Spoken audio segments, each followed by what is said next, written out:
Estamos começando mais um Aidencast e o tema de hoje é muito importante para a nossa vida, porque em pleno novembro, muitas empresas estão fazendo os seus planejamentos estratégicos, os seus orçamentos, e a gente está hoje trazendo Lauro Chaves para falar de planejamento estratégico e crescimento econômico empresarial. Seja muito bem-vindo aqui ao nosso programa, ao nosso podcast da Widen. Eu queria fazer uma breve apresentação.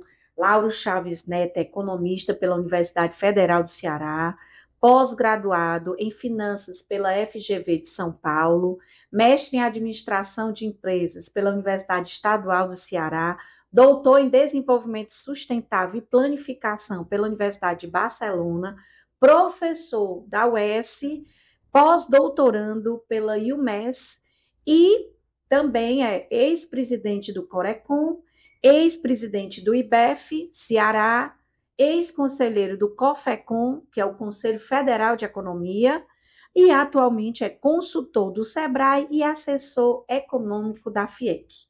Lauro, seja muito bem-vindo. É uma grata satisfação estarmos aqui juntos para falar de um tema tão importante para as empresas.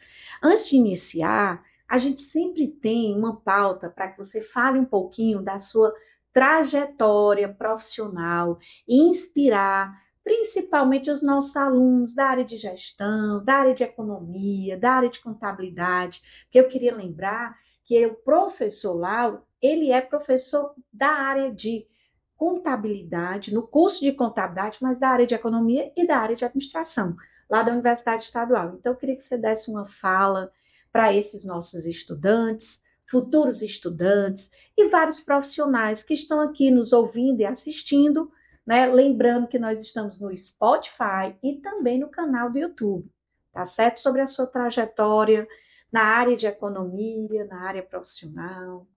É, Primeiramente, queria agradecer o convite, é uma honra enorme estar aqui, falar sobre educação, sobre estratégia, é sempre muito importante.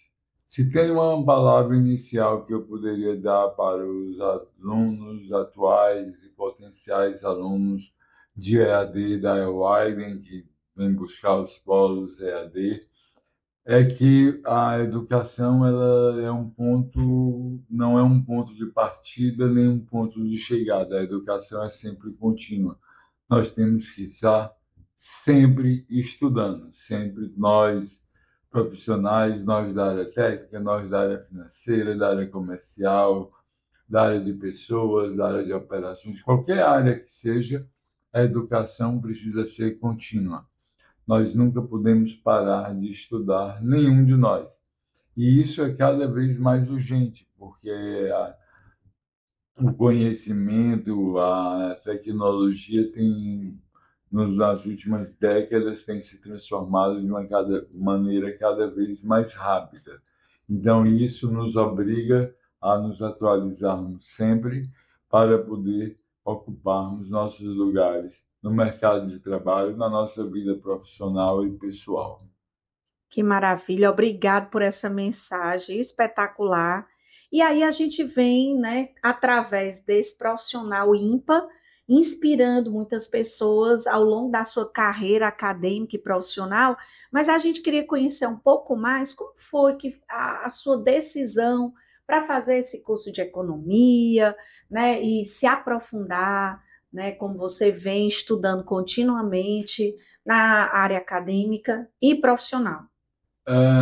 Eu fiz o meu ensino fundamental, ensino médio no Colégio Militar de Fortaleza e eu comecei a trabalhar muito jovem, desde com 15 anos eu comecei a trabalhar como menor auxiliar de serviços gerais do Banco do Brasil. Aquelas crianças, adolescentes que vocês veem nas agências de azul, auxiliando os clientes, auxiliando os funcionários.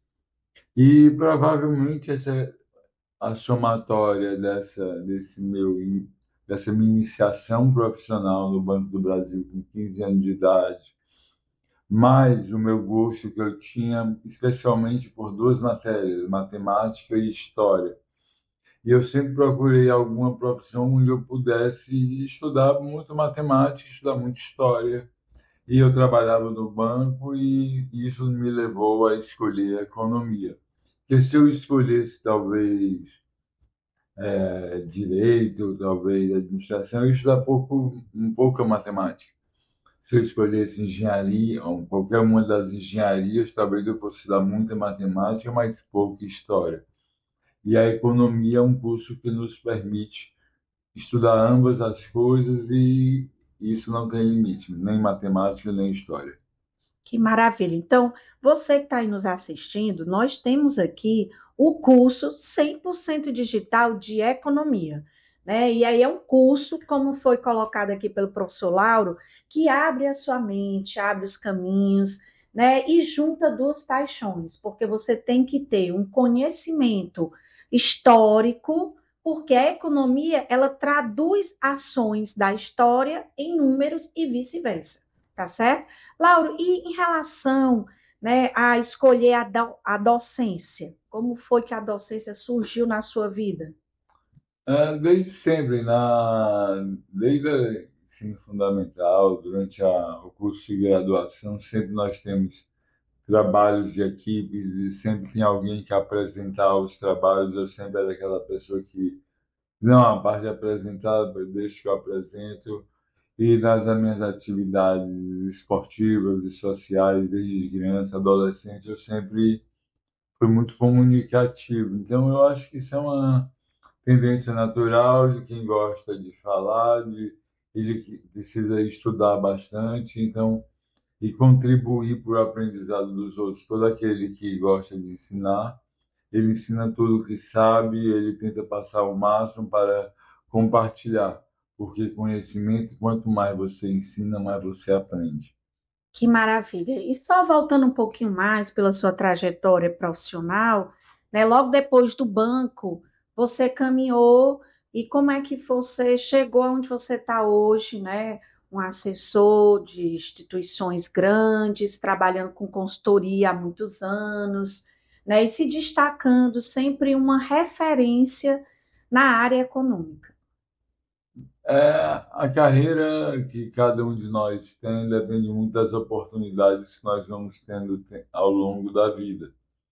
Então, depois do Banco do Brasil, eu fui estagiário do SEAG, onde eu aprendi muito, onde eu aprendo muito até hoje. O SEAG é o embrião do atual SEBRAE. Depois eu fui um programa de trainee do Grupo Castro Alves, que eram 5 empresas, aprendi muito. Fazer uma menção ao Sr. Ivan de Castro Alves, uma pessoa com cultura fantástica, fenomenal, que eu aprendi muito.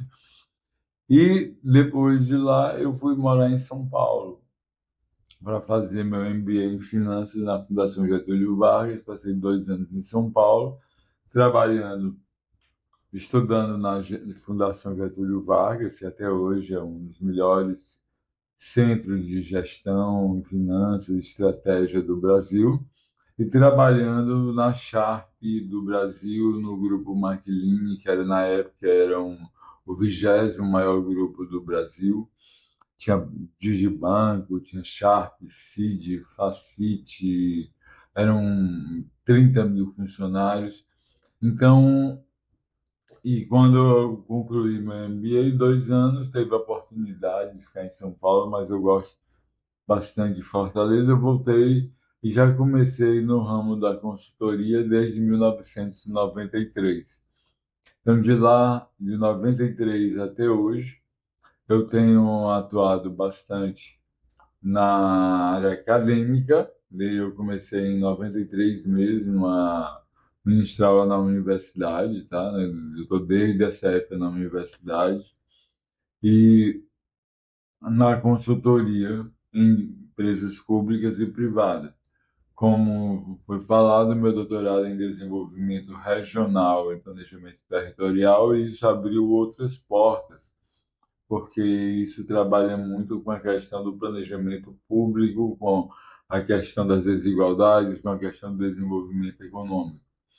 Então, eu já atuava na consultoria na área de gestão empresarial, em estratégia, em finanças, e com o doutorado feito na Universidade de Barcelona em Planejamento Territorial e Desenvolvimento Regional, eu passei a atuar também na elaboração de planos municipais, de planos diretores, de planos de governo, de algumas assessorias às secretarias de Estado, alguns ministérios.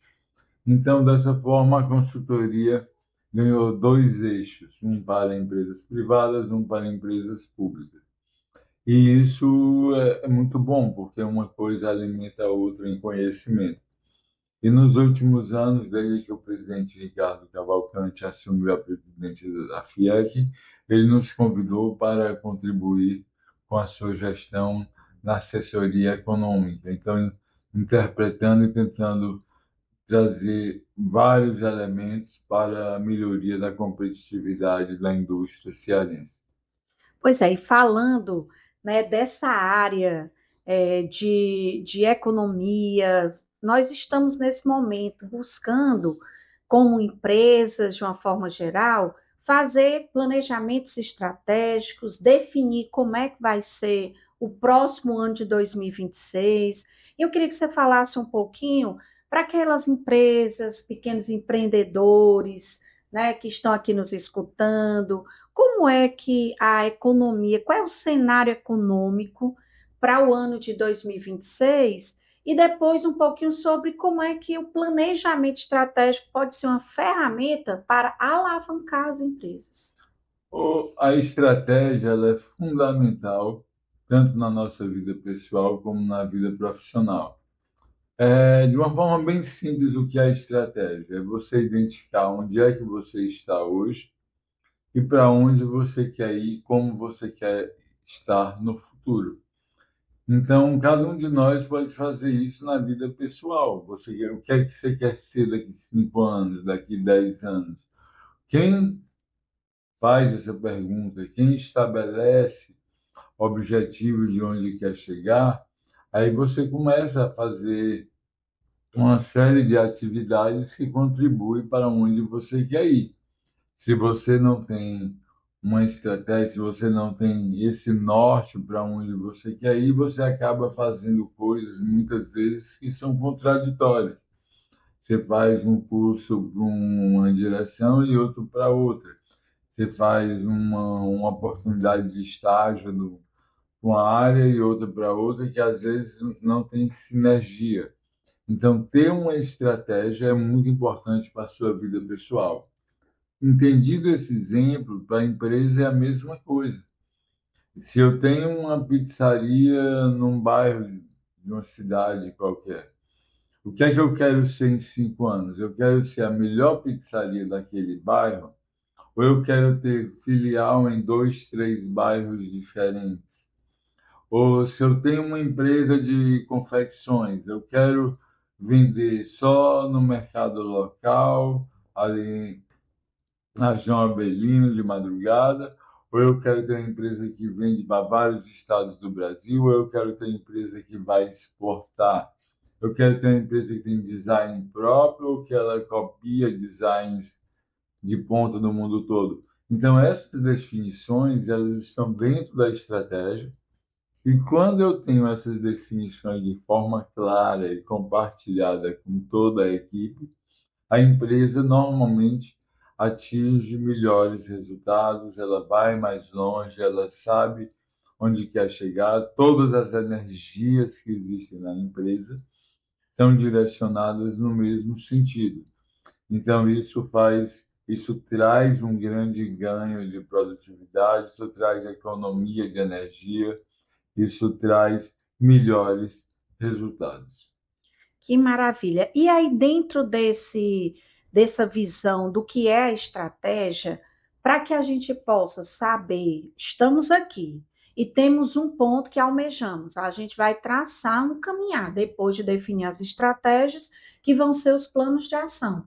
Porém, existem os fatores externos que vão, né, influir, que vão estar alinhados na hora da gente tomar a decisão. Dentro disso é um cenário. Qual é o cenário econômico para o próximo ano? É um cenário? Qual é o prognóstico? Como é que você vislumbra para quem é pequeno e médio empresário? Como nós falamos, a estratégia tem que olhar para o futuro. E uma das principais questões em relação ao futuro é o que nós esperamos da economia. E no Brasil de hoje, se nós pensarmos no próximo ano, nós vamos ter um ano eleitoral. Isso influencia muito na economia. Infelizmente, pelo menos há 10 anos, o Brasil vive numa polarização um pouco insana, tá? Onde 30% da população pensa e defende de um jeito quase cego e outros 30% defende o lado oposto de uma maneira também quase cega. Isso é muito ruim para o debate, isso é muito ruim para evoluir. Para nós evoluirmos, e a estratégia tem muito de evolução, nós precisamos entender sempre o argumento do outro. Nunca, de antemão, achar que alguém tem a verdade e alguém tem a mentira. Porque, na maior parte das vezes durante a vida, tudo tem algo a se aproveitar, até para se aproveitar como não fazer. Nós aprendemos muito também, quem olha, quem é atento, aprende muito também com o erro dos outros. Quando você observa, você vê muito erro dos outros e aprende o que você não deve fazer. Quando nós falamos em economia, nós temos um problema sério na economia brasileira hoje. Aliás, vários, mas vamos enumerá-los um a um. Primeiro é a elevadíssima taxa de juros que nós temos no Brasil. Nós temos a segunda maior taxa de juros real do mundo. O que é os juros real? É os juros acima da inflação. Porque a taxa de juros ser 20%, se a inflação for 15%, nós só temos, na verdade, 5% dessa taxa de juros, para simplificar o raciocínio. Porque 15% é a correção da inflação. No Brasil, nós temos a segunda maior taxa de juros do mundo. E o que é que isso impacta no dia a dia das pessoas? Vamos dividir as pessoas físicas e as empresas. No caso das empresas, com a taxa de juros muito elevada, o que é que vai acontecer? Aquelas empresas que têm reservas financeiras, elas não vão ser atraídas a investir, a comprar mais máquinas, equipamentos, abrir filiais. Por quê? Porque como a taxa de juros está muito alta, elas vão preferir que uma parte desse dinheiro seja aplicado no sistema financeiro e isso impede um crescimento maior da economia. No caso daquelas empresas que não têm uma reserva financeira grande, que elas precisam de financiamento bancário, quer seja para o seu capital de giro, quer seja para o seu investimento, essas empresas também vão inibir os seus investimentos, porque a taxa de juros está muito alta, isso vai ficar muito caro para investir e poucos investimentos vão ser rentáveis com a taxa de juros muito elevada. Esse mesmo raciocínio que eu fiz para empresas que têm reservas financeiras e empresas que não têm reservas financeiras, nós podemos fazer para cada um de nós na nossa vida pessoal. Aquele nosso amigo, aquele nossa amiga, aquele nosso familiar que tem uma reserva financeira, se a taxa de juros está muito elevada, o que é que ele vai fazer com o dinheiro dele? Ele vai aplicar no banco para receber aqueles juros altos. Quando a taxa de juros está mais baixa, ele fica incentivado, ele falar mais ou menos assim. Não, se eu colocar no banco não vai render quase nada, então eu vou consumir. Consumir é bom porque as empresas estão vendendo mais, quando o comércio vende mais, ele encomenda mais da indústria, quando a indústria vende mais, ela compra mais dos seus fornecedores e a economia cresce. Quando a taxa de juros cai, acontece exatamente o oposto. As empresas vão investir mais, as pessoas vão consumir mais e a economia passa a crescer. Aí todos podem perguntar, então por que é que as taxas de juros não caem de forma tão rápida? Por dois motivos. Primeiro, porque nós temos uma meta de inflação no Brasil que foi definida pelo Conselho Monetário Nacional, pelo governo, em 3% ao ano. Então, o Banco Central tem que buscar atingir essa meta definida pelo governo de 3%. Segundo, que na gestão das contas públicas nós temos uma dívida que está em termos de proporção do PIB crescendo nos últimos anos e que, com isso, aumenta o risco e nós temos déficits acumulados e essa gestão fiscal menos rigorosa nos obriga a ter um maior patamar de juros para que o governo consiga financiar o seu endividamento. Então, essas questões impactam muito o cenário econômico interno. No cenário econômico externo, nós estamos num momento de muitas guerras. Tá? Nós estamos num cessar-fogo temporário em Israel, na faixa de Gaza. Nós temos a guerra da Ucrânia. Nós temos ameaça de talvez algum conflito da China lá em Taiwan, nós temos a questão da Venezuela com seus vizinhos, nós temos a ocupação americana no Caribe, nós temos uma série de eventos na geopolítica mundial que afetam também o cenário econômico. Então, você que atua em qualquer área, pode ser na área de saúde, na área de engenharia, na área de negócio. Sempre você tem que estar atento ao cenário econômico para, com isso, você tentar tomar melhores decisões para a sua vida pessoal e profissional.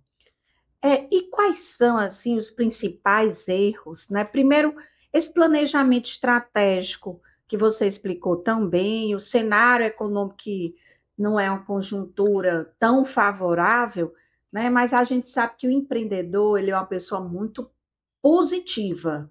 Não quer dizer que ele não vai fazer a conta, não vai planejar, mas existem mecanismos para que as empresas continuem crescendo, porque se ela parar de crescer, ela estagna. Então, como o planejamento estratégico pode ser um diferencial para alavancar o crescimento econômico das empresas?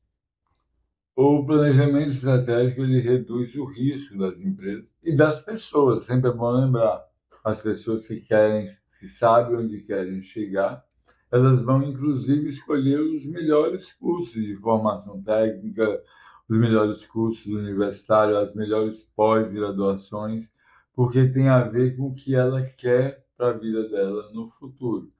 Então, empresas que elaboram seus planejamentos estratégicos, não só elaboram, que elaboram e implantam, porque de Hum, nada adianta elaborar se não implantar. É mais ou menos como uma pessoa que contrata um personal trainer e não segue as atividades físicas que o personal está mandando. Ou alguém que vai no nutricionista e não segue as orientações do nutricionista, não adiantou nada. Se a empresa elabora o planejamento estratégico e não implanta o planejamento estratégico, nada vai acontecer. Então, esses dois exemplos que eu dei, e também existem inúmeros exemplos na vida pessoal que contribuem para isso, tá? Se você quer, se você elabora uma rota, se você persegue aquela rota, você tem muito mais chances de obter sucesso nos resultados. Então, não é o personal que tem que fazer abdominal, é o cliente dele, a pessoa que está querendo melhorar a sua atividade física. Não é o nutricionista que vai trabalhar uma dieta mais saudável. Estou falando aqui de dieta, não é só emagrecimento. Muitas pessoas que não precisam emagrecer vão atrás do nutricionista para ter uma alimentação mais saudável. Mas se ela não segue total ou parcialmente aquela dieta, nada vai acontecer. Não é o nutricionista que tem que fazer a dieta, é o cliente que foi buscar aquela orientação. Então, com isso, nós temos que a estratégia ela tem que ser elaborada e implantada para surtir efeitos. e ela também tem que ser muito flexível. Nós falamos que o cenário muda ao longo do tempo, o cenário é muito dinâmico, quer seja a economia, quer seja os concorrentes, quer seja os clientes, quer seja a tecnologia. Então, você estabelece uma estratégia e você vai adequando o seu rumo ao longo do tempo para que essa estratégia tenha sucesso. E assim, quais são os principais erros que você, ao longo da sua carreira, identificou nas empresas que estão se propondo a ter um planejamento estratégico? O planejamento estratégico para dar certo, ele tem que ser, ele seria melhor que fosse participativo, que envolvesse todo o time da empresa que vai implantar. Então, muitas vezes existem planos estratégicos que são feitos só na cabeça da empresa, nos gestores, nos sócios ou no CEO, e aí depois fazem uma divulgação desse plano com os times que vão, na verdade, implantá-lo. Isso não dá certo. E muitas vezes existe o lado oposto também. Os, os cabeças da empresa não se envolvem na elaboração do plano, eles abrem, eles até contratam uma equipe para ajudar. A parte de quem vai implantar decide, elabora, detalha um plano. E aí, quando está tudo pronto, os gestores discordam, não implantam aquilo, porque eles discordam do que foi discutido. Então, esses dois extremos eu citei apenas para mostrar que o melhor caminho é que todos estejam juntos, que seja participativo, que seja debatido, porque se a equipe toda elabora a estratégia junto, já que ela, a equipe toda vai implantar a estratégia, você tem maiores chances de sucesso, porque você vai estar somando diversos pontos de vista ao mesmo tempo. E aí volta naquela minha resposta à pergunta anterior. Nós temos que saber escutar os outros, nós temos que saber divergir e nós temos que saber que a soma da divergência sempre dá um melhor resultado do que o não debate, do que a não construção coletiva. E com essa chegada da inteligência artificial, né, muitas empresas acreditam que implantar a inteligência artificial na empresa vai fazer uma grande revolução. E qual é o seu ponto de vista? Porque não vai ser uma, né, eu acredito que não existe uma mágica. Existem pessoas que se preparam e a inteligência artificial ela vai caminhar ao nosso lado para acelerar atividades que seriam mais rotineiras e nos dar mais ferramentas para a tomada de decisão. Então, como é que você vê a inteligência artificial contribuindo para esse crescimento das empresas? A inteligência artificial é uma ferramenta que ainda está em desenvolvimento, tá? Desenvolvimento muito rápido e que ela pode ajudar todo mundo. Muitos profissionais se preocupam se a inteligência artificial vai tomar o lugar deles. Eu diria que não vai. O que vai acontecer é que os profissionais que usam inteligência artificial vão tomar o lugar daqueles profissionais que não usam inteligência artificial. A inteligência artificial ela serve para agilizar. Então, por exemplo, se você quer estudar um cenário, se você quer fazer uma análise de uma estratégia a ser definida, a inteligência artificial pode ajudar muito. Agora, as pessoas não podem fazer uma pergunta que na linguagem da inteligência artificial é um prompt, você definir, perguntar e copiar e colar. Na verdade, você tem que gerar muitos insumos na inteligência artificial. Você tem que ler e estudar aqueles insumos para você tirar, fazer as suas análises e o seu ponto de vista. Do mesmo jeito, quando você faz as suas análises do ponto de vista, você pode usar a inteligência artificial para validar o que você fez, para corrigir o que você fez, para dar sugestões ao que você fez, nunca para substituir, porque a nossa capacidade, a nossa sensibilidade, isso a inteligência artificial não tem, e se ninguém sabe se um dia vai ter ou não, porque também as pessoas acham que inteligência artificial é algo novo, tá? Inteligência artificial, esse título, esse questionamento de se as máquinas pensam, isso foi em 1956, tá?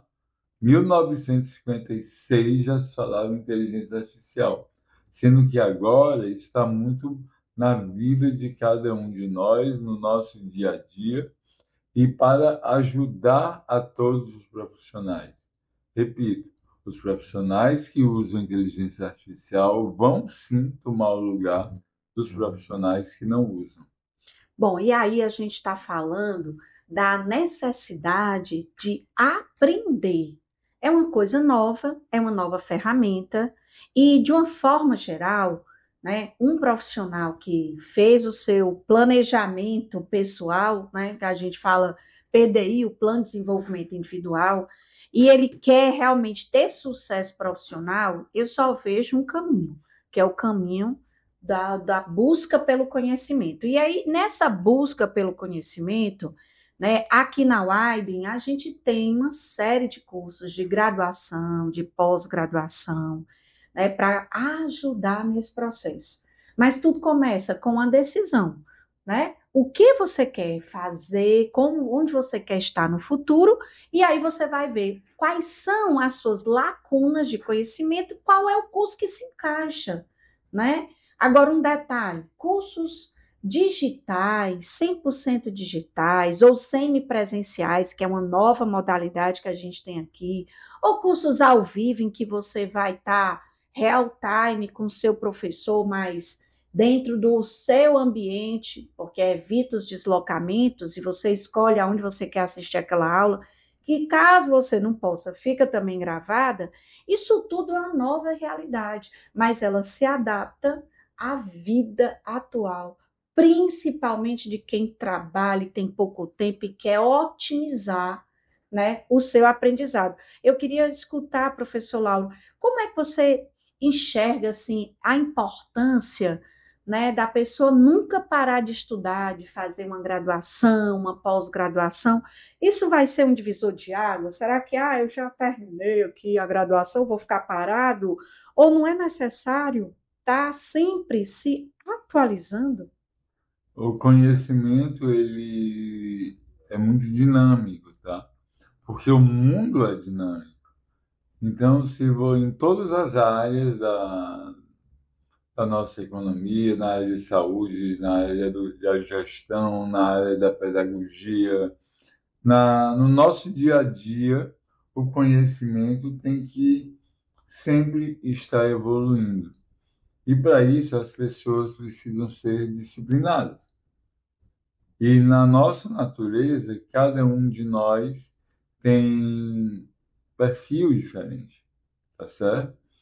Uns gostam mais de horário, outros gostam menos, uns gostam mais de organizar suas tarefas de um jeito, outros de outro. Cada um de nós temos nossas características pessoais. Mas o aprendizado, o ensino, independente do seu perfil profissional, ele exige muita disciplina. Se nós estamos falando aqui na educação à distância, você não tem aquela rotina de o dia a dia da sala de aula, da hora que o professor entra, da hora que o professor sai, porque o professor entra dentro do seu computador. Você pode estar em casa, no trabalho, na rua, em qualquer lugar, mas a sua aula, as suas lições vão estar ali naquela hora. E você precisa ter uma disciplina, do mesmo jeito que no curso presencial alguém vai para a sala de aula, ele espera, ele se desloca.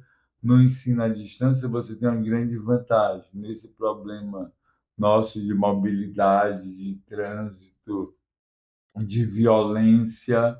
Você não precisa se expor, mas, por outro lado, você precisa ter muito mais disciplina no curso online do que você tem no curso presencial. Porque no curso presencial, muita gente vai lá, se desloca, mas está presente na sala, mas não está realmente atento ao que está acontecendo. Normalmente, no curso online, na hora que você está assistindo a aula, você fica sozinho, ou no escritório, ou no seu quarto, ou na sua empresa, numa sala de reunião, ou numa praça, ou em qualquer lugar. E aí, se você estiver sozinho, botar uns seus fones, e você vai estar extremamente concentrado naquela lição. Mas para isso você precisa de disciplina. E a disciplina não só para assistir aula.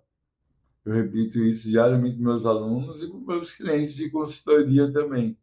Você tem que assistir aula, mas você tem que estudar. Uhum. E às vezes as pessoas dizem, pessoal, mas eu fui para uma palestra, aprendi tudo sobre o tema tal. Eu digo, "Pô, eu devo ser muito burro. Porque eu só consigo aprender se eu assistir a aula, se eu pegar um material, se eu ler, se eu marcar com marca-texto, se eu fizer uma ficha de leitura. Ah, isso dá muito trabalho. Aprender dá muito trabalho, tá certo? Ninguém ainda não inventaram um download que você pode dizer, eu quero entender do conteúdo plano de vendas. Aí você aperta um botão, aí faz um download do conteúdo para sua cabeça. Ainda não existe. Se vai existir um dia, ninguém sabe. Então, para aprender sobre qualquer tema, você tem que estudar, você tem que aplicar, você tem que ver exemplos que deram certo, exemplos que deram errado. E essa disciplina, ela é amiga e irmã do conhecimento. Sem a disciplina, ninguém vai aprender nada. Bom, e aí a gente queria aproveitar, né, dentro desse contexto, e falar dessa oportunidade, né? O professor Lauro foi nosso egresso aqui da pós-graduação da Widen, né, do curso de Educação 4.0, e eu queria que você conversasse um pouquinho como foi a sua experiência de fazer, né, uma pós também digital aqui conosco, o que é que você achou? Como eu falei, o conhecimento é muito dinâmico, o mundo é muito dinâmico, tá?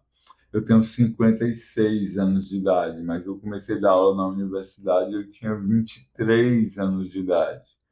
Então eu já tenho algumas décadas de magistério superior. E a questão da educação digital, da educação 4.0 não existia. Eu comecei a dar aula era no retroprojetor com transparência, tá certo? Então, isso evoluiu para uma série de coisas. Hoje tem metodologias ativas de ensino, uma participação cada vez maior do aluno. Você tem as ferramentas de transformação digital. E o meu interesse, que foi atendido na Widen, um curso de excelente qualidade, foi de Educação 4.0. Como para o educador, a transformação digital podia melhorar o seu desempenho em sala de aula. E eu falei na pergunta anterior sobre disciplina. Então, eu, com as minhas atividades acadêmicas, com as minhas atividades de consultoria, eu tinha que ter uma disciplina muito grande para poder ter o horário de assistir aula, o horário de estudo, os prazos corretos, porque se você não tiver, você não vai aprender. Você pode até passar, mas você não vai aprender. É igual o aluno que vai para exatamente igual o aluno que vai para aula presencial e também não estuda. Ele, às vezes, como cada um tem facilidade maior, menor em alguns temas, ele pega um resumo de alguém, ele estuda, ele sabe, escuta, ele faz, mas ele só vai aprender se estudar. Então, a pós-graduação em Educação 4.0, ela foi muito útil para me atualizar dentro da transformação digital e, com certeza, se eu fizesse agora, alguns anos depois, a mesma especialização em Educação 4.0, seriam outros conteúdos, outros tutores, outro material, porque a tecnologia de hoje é muito diferente de 5 anos atrás, é muito diferente de 10 anos atrás. E isso serve para todas as áreas de conhecimento. Bom, nós já estamos aqui chegando ao final, uma aula, eu diria que é um bate-papo aula, né? Estou aqui acompanhando, né? E acompanho esse dia a dia da disciplina, né? Do Lauro há muito tempo e estou muito feliz de poder compartilhar, né, com vocês que estão aí, essa sabedoria. Eu acho que existe o conhecimento e existe a sabedoria, né? Laura é uma pessoa de muita sabedoria, ponderação, e é por isso que ele tem esse perfil, né, de educador ímpar e também um consultor, e também está aqui conosco passando essa mensagem, né? Primeiro eu queria lhe agradecer por estar compartilhando seus conhecimentos com os nossos alunos, futuros alunos e os nossos seguidores, e principalmente pedir agora assim uma mensagem. A gente está no Novembro Azul, né? É um mês dedicado à campanha, né, do câncer da próstata. É muito importante que a gente faça, né, um alerta, né, para que os homens se preocupem, né, com a sua saúde. Né? Eu sei que é a saúde física e mental, mas é um alerta. E eu queria, né, agradecer a sua presença e falar desse momento para você passar sua mensagem final e também sobre esse tema do Novembro Azul. Sobre esse tema, eu vou falar de novo de disciplina, tá? A nossa saúde, nós precisamos ter disciplina. Então, se falando em Novembro Azul, todo homem a partir de uma certa idade precisa fazer anualmente o exame de próstata para poder. Para quê? Se houver um problema, ser detectado antes e as chances de o tratamento ter um sucesso maior crescem. Isso é exatamente igual para o câncer de mama nas mulheres, de colo de útero, é exatamente igual para todos nós no nosso tratamento com nossos dentistas, tá? Tem gente que só vai no dentista quando está doendo. E aí, às vezes, já é um problema a resolver. Pelo menos uma vez por ano, todos deviam ir para fazer uma limpeza, para fazer algo que melhorasse. Isso é verdade em todas as áreas, já que nós estamos falando de Novembro Azul, da saúde, tá? Todos nós precisamos ter algum tipo de acompanhamento anual de saúde para poder resolver os problemas com, no seu princípio e, além disso, para que nós possamos ter um, um envelhecimento mais saudável. As pessoas que cuidam, começam a pensar do seu envelhecimento enquanto estão jovens, em média, elas vão ter um envelhecimento muito mais saudável, muito mais ativo. Hoje, nos nossos dias, é cada vez mais comum nós vermos pessoas com 70, 80 anos, muito ativos intelectualmente, fisicamente, praticando esportes. E eu tenho 56, pensar quando eu era criança, adolescente, você pensava com uma pessoa de 70 anos, a imagem era de um velhinho ou velhinha com dificuldade até de andar e tudo. E isso tem mudado porque a medicina mudou, porque a alimentação mudou, mas os estresses da vida também mudaram. Mas cabe à disciplina de cada um buscar essa, esse auxílio que a ciência tem a nos dar, porque o conhecimento de saúde, de inteligência artificial, de economia, de finanças, ele está à disposição de todo mundo, mas nós temos que saber não só buscá-lo, como também usá-lo. Olha, o nosso bate-papo foi muito rico, né? Eu queria mais uma vez agradecer e dizer como eu sou uma pessoa muito feliz, né, de estar recebendo Lauro Chaves Neto aqui no nosso programa, né? E também de compartilharmos aí uma trajetória de mais de 30 anos de casado, temos nossos 2 filhos. E o que é bacana é que tudo que foi colocado aqui ele realmente vivencia isso na prática, né, no dia a dia, essa disciplina. E é dentro dessa disciplina que nós precisamos avançar. E é dentro desse contexto que você que está nos escutando pode refazer o seu planejamento pessoal, para que em 2026, se você ainda não é nosso aluno, você inclua no seu planejamento pessoal. Eu vou escolher um curso de graduação, de pós-graduação da Widen, para começar 2026 com o pé direito. E lembra, nós já estamos com o Best Widen. E até o próximo episódio.